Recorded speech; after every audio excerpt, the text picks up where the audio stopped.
So this is a list of some of the songs that I've produced. I've learned so many lessons from all of these songs, so I thought I would share them in these videos. So I've got a whole lot of points written down. So let's get into it. So the first point is that the first placement is the hardest one out of all of them. Sometimes you hear businessmen say that their first million, the first 100,000 is the hardest money to make, and then it becomes exponentially easier. It's the same concept for placements. When you're starting out, it's very difficult because you start literally at zero. You start with zero connections, with zero ability, sample making ability, beat ability. And so it's very hard to get that ball rolling. You can think of it sort of as a snowball, but once you do get that first placement, the snowball is collecting more snow, it's getting bigger, it's moving quicker, and it sort of becomes easier because as each placement goes by, your network is increasing, your ability is increasing, and you have the proof of concept. Now you know what works because quite literally it's in that placement that you got. So that's the first point. Next point, every placement is an asset. So any song that you get, you can leverage that and you can use that in so many different ways. You can put that in your bio. You can use it in outreach messages trying to connect with other producers. You can put that in the description of your emails that you're sending out when you're sending weeklies. You can use it as a way to sell sample packs or drum kits. Maybe you got paid $1,000 for a placement advance, but the way that you can use that placement, the way that you can use that name, let's just say the person's Drake. You can use that name, that Drake credit, in so many different ways to make you so much more money. So don't think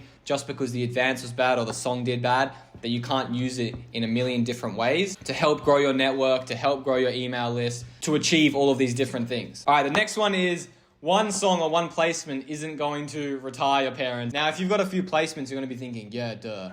But before I got my first placement, I saw a Reddit post and some guy was like, yeah, I got a song with Lil Skies, but yeah, one major placement, it doesn't mean that you've just made it. And I was like, what the fuck are you talking about, bro? Like, you got a song with Lil Skies. Like, that's crazy. But the thing is, it is kind of true. I was very sad when I found this out, but it's like, you can't just get one song and then put your feet up. However, as I said in the previous point, you can leverage it in a lot of ways to compound and to get that snowball rolling a lot more than if you didn't have it. But yeah, the best producers are getting in multiple big songs or maybe 10 plus big songs every year, right? It's not just one big song. All right, the next point is everyone's gonna dick ride you when a song drops. Now, people have no shame. You're gonna have a song drop and motherfuckers are gonna be texting you who literally just ignored you for the last 2 years, and they're gonna be like, yo bro, you're hard, blah, blah, blah, blah. Yeah, just people have no shame. It's like, I think it's a bit embarrassing. Like, if you ignored someone and then you message, I don't know, it's just, everyone is gonna wanna work with you when you have a song drop. Don't get bitter and don't get weird about it. Sometimes I see people who are like, oh, so now you wanna hit me up. Like, that's fucking cringe. Don't do that shit. Like, keep it to yourself. If the person's really pissed you off because they used to ignore you and now they wanna work with you, you can just ignore them. You can just leave them on red. Don't get all weird and cry about it. But yeah, with that being said, this momentum you've created from getting a song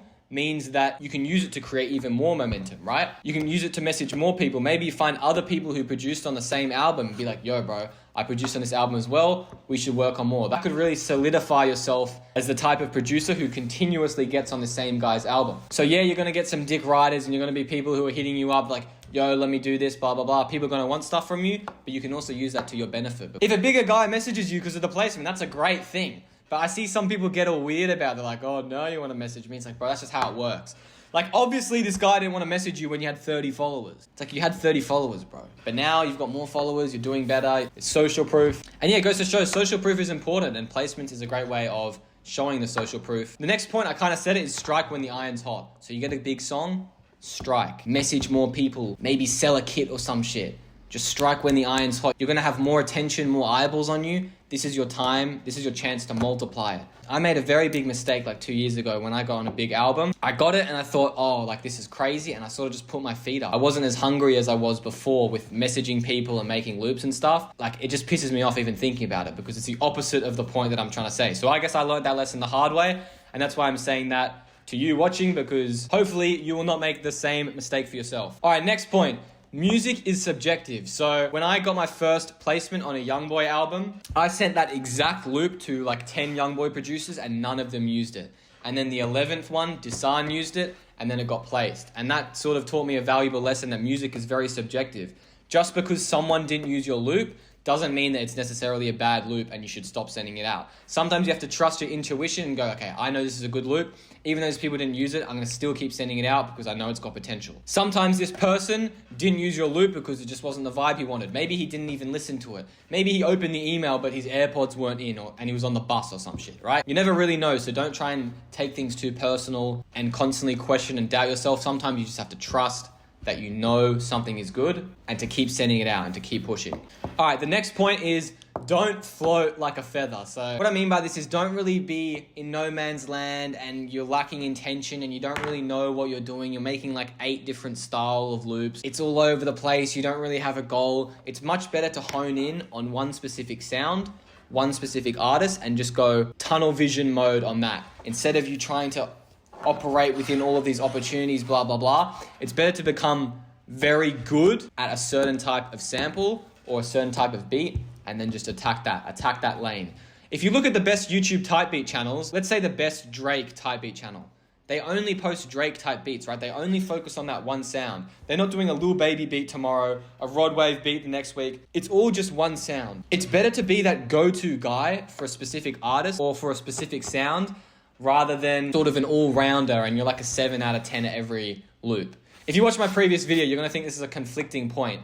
But what I'm saying is become an expert in one thing and sort of ignore the rest of the other stuff. I think that's how you're gonna get more results rather than trying to do everything. In my experience, when I went full tunnel vision on one person, that's when I got the most results. But yeah, just don't float around like a feather. Just be a bit more intentional and have a goal. All right, the next point is most labels are useless. Most labels take way too fucking long. They don't respond. The advance, which is meant to get paid before the song, gets paid like 1 year after. I don't know if what they do all day. I don't know if they work like a 9 to 5 and they just kick their feet up and watch YouTube. I don't know. But yeah, most labels are pretty useless. And that brings me on to the next point, which is an advance is usually not an advance. Normally it comes after because the labels are pretty useless. All right, the next point is get a manager. If you're making loops or you're making beats, maybe you're trying to make content, maybe you're trying to learn about email automation or websites, the last thing you have time for is to be going back and forth with labels and trying to get paid. So what is a better option is just to get a manager and get them to sort that out for you and then get them to take a percentage. I literally do not know how to get paid. My manager does all of that for me and it means I can focus on the more important stuff, which is just actually getting the songs and doing stuff like making this YouTube video rather than sending an email to a label every day trying to chase like 5 different advances. It's just... All right, next point is it's normally the one that you don't expect. So you see this all the time when people are like, oh yeah, I didn't think he would get on this beat. I didn't think he would get on this sample. It does happen more often than not. Sometimes you'll cringe at the sample that gets placed. You're like, fuck sakes, why'd they use this one? Like, because you thought it was terrible and you're like, bro, I've got 200 of these samples which are way better and this one got chosen. But that's just how it is.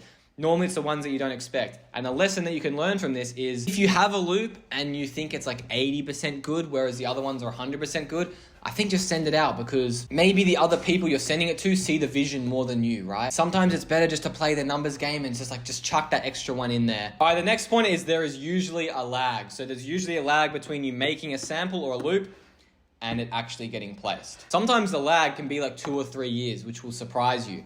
But that's just how it is. This comes to the point of just don't be discouraged really and don't give up so quickly because you never know what really is happening behind the scenes. You don't know if your favorite artist is recording on your beat literally right now. So there's no point getting all stressed about things like this that you can't control. It's just important to keep in mind you're not going to make a sample today and it gets placed tomorrow and it comes out on an album a week later. That's generally not how it happens. The last point is placements are a numbers game. Really getting placements is having as much of your stuff on other people's laptops. You want it on an engineer's laptop, on a rapper's laptop, on a big producer's laptop, on another sample maker's laptop.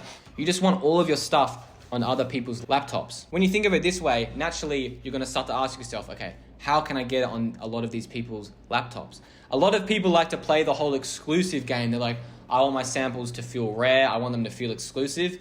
But I would argue that if you're not at a certain point in your career, it's doing more harm than good because chances are the 30 people on your list, the 50 people on your list aren't all super connected and you're super locked in with them.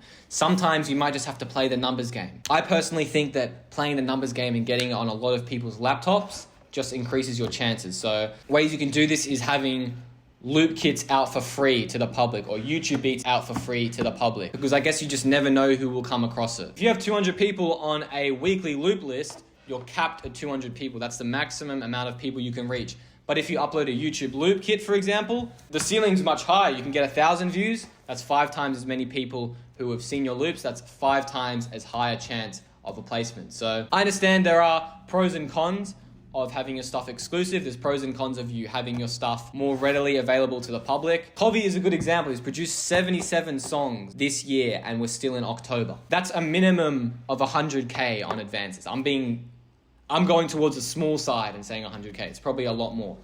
100K in advances.